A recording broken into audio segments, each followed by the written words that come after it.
Avec mon invité Michel Fize. Merci d'être dans le Live BFM. Vous êtes sociologue et politologue, auteur notamment de Colère. Quel bilan tirez-vous, quelle analyse faites-vous de ces chiffres dont je vous rappelle le principal? 3800 personnes interpellées, un tiers de mineurs, moyenne d'âge 17 ou 18 ans et plus de la moitié pas connue des services de police-justice.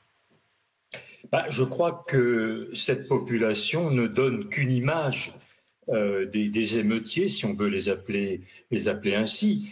Bon, on a là les personnes qui ont été appréhendées. Voilà. Mais on peut penser qu'il peut y avoir des profils assez différents de toutes celles qui n'ont pas été appréhendées. Parce que je crois que par rapport à 2005, on a affaire à une population qui est beaucoup plus hétérogène. Vous savez, en 2005... Je me permets juste, Michel Fize, de vous couper pour préciser que 2005, c'est référence aux émeutes qui avaient suivi la mort de Zied Ebouna, qui voulait échapper à un contrôle de police et qui était mort électrocuté. Voilà, pardon pour la précision, je vous laisse continuer. Voilà, donc en 2005, on avait une population relativement hétérogène, avec une action qui était une action aussi très homogène.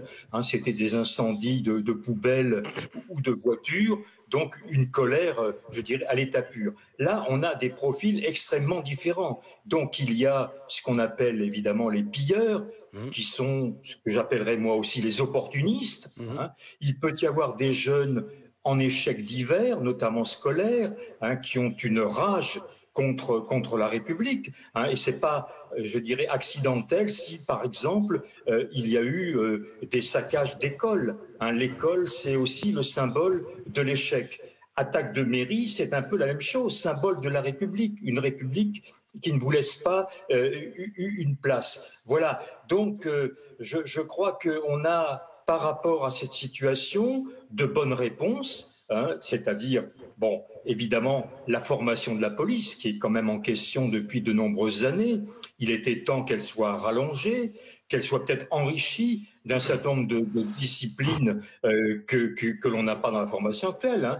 Bon, et je pense évidemment, en prêchant un peu pour ma paroisse, les sciences humaines, psychologiques, sociologiques, la question de dynamique des groupes, comment on gère un groupe, voilà, et comment on rétablit peut-être l'esprit de police de proximité qui quand même permettait, encore une fois, d'avoir moins de tensions entre les jeunes et les policiers. Qu'est-ce que ça dit de la société française ou d'une partie de la société française? À la fois les faits et à la fois ces chiffres et cette photographie, comme vous le dites.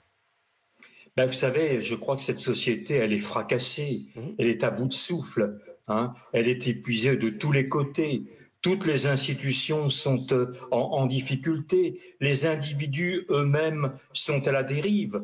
Il y a quelques années, j'avais écrit un livre, La crise morale de la France et des Français. Eh bien, je maintiens, on est face à ce que les Allemands sociologues appelaient la décivilisation des mœurs. C'est-à-dire qu'en fin de compte, on n'est plus dans le respect de l'autre. L'autre, quelque part, quand il m'ennuie, eh bien, je l'élimine. Donc, il faut qu'on retrouve le chemin, encore une fois, du dialogue, de la concertation, du règlement pacifique des conflits. On a le droit d'être en désaccord avec l'autre sans nécessairement avoir l'envie de le tuer. Mais c'est exactement la question que j'allais vous poser, Michel Fize. C'est-à-dire qu'aujourd'hui, on est dans une société où, quand on ne partage pas une opinion, l'opposition devient radicale et parfois violente. Qu'est-ce qui fait qu'on peut apaiser les esprits, mais avec des gens avec qui on ne partage pas grand-chose? C'est quoi? C'est l'éducation, c'est l'économie et le fait de se sentir intégré dans la société. Qu'est-ce qui joue, en fait? Eh bien, d'abord, la famille a un rôle à jouer.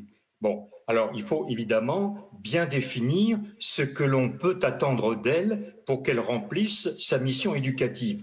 Bon, je continue de penser que ce n'est pas en les privant de moyens monétaires qu'on va arranger la situation, mais par contre, j'avais évoqué un jour dans un papier, on pourrait imaginer ce qu'on appelle des cours du soir, où les parents seraient invités pour recevoir une formation à la citoyenneté, leur redonner un certain nombre de valeurs avec lesquelles on fonctionne entre parents et enfants.